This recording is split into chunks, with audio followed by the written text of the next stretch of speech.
Hi, I'm Dr. Jeremy Neal, and I'm a professor of philosophy at Houston Baptist University. Today I want to discuss David Hume's criticism of miracles and of the idea that miracles occur.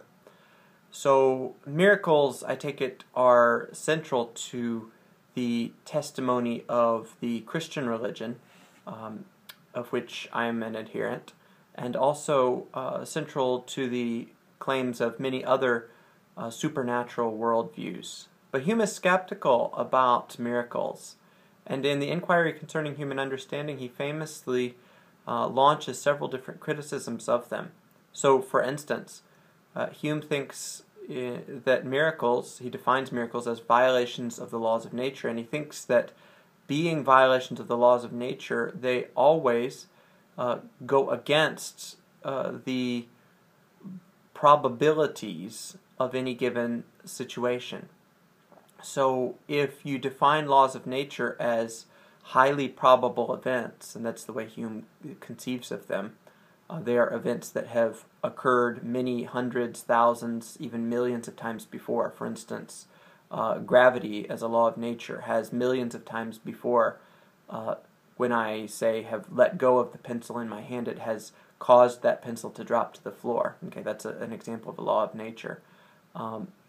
The probabilities are very, very strong that in the future, when I let go of a pencil, it will drop to the floor again, rather than, say, fly up to the ceiling. And the reason why is because the laws of nature have always behaved that way before.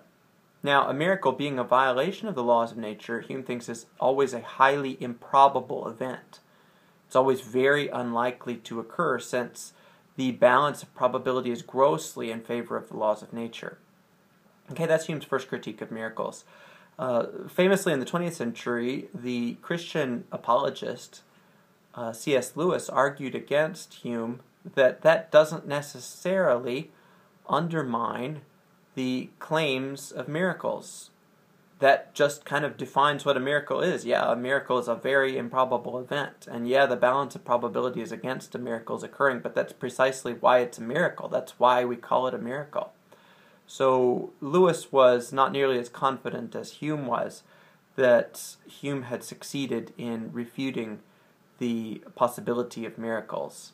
Needless to say, Hume went on in the inquiry to launched several different separate avenues of criticism against miracles. So, for instance, he asserted that miracles always occur in faraway places, or they always seem to occur in faraway places and among ignorant and barbarous peoples, as he called them. Miracles also, according to Hume, can always be opposed by an equal number of witnesses who didn't think that the miracle occurred. Similarly, miracles can be criticized, according to Hume, by virtue of the fact that we can always give naturalistic explanations for their occurrence. Miracles regularly happen in situations in which we humans tend to stretch the truth. So we humans have a tendency to want miracles to happen and to want to stretch the bounds of veracity about miracles, and that's just something that we naturally like to do, Hume said. So Hume was very skeptical about the possibility of miracles, and he launched then several different criticisms of miracles, asserting that miracles are not nearly as likely events as many religious persons think of them as being.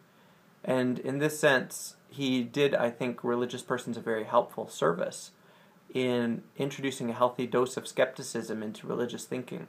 So I am a supernaturalist. I do believe that miracles occur. I do believe in the existence of the divine and in the possibility of divine intervention in the matters and affairs of this world. At the same time, however, I very much appreciate Hume's insights, because I agree with him that many times miracle stories do get exaggerated, and other religious persons like myself do have a tendency to want miracles to occur when in fact they might not have occurred in a particular situation. So it could be that my mother or my grandfather was healed of cancer by virtue of the physician's hands and the physician's skill, and not by virtue of some miraculous intervention. At the same time, though, I take it that as a supernaturalist, I do believe that miracles occur even if they do not occur with the frequency with which many supernaturalists like myself might assert that they occur. So in that sense, I think that what Hume has to say is very interesting and insightful for us.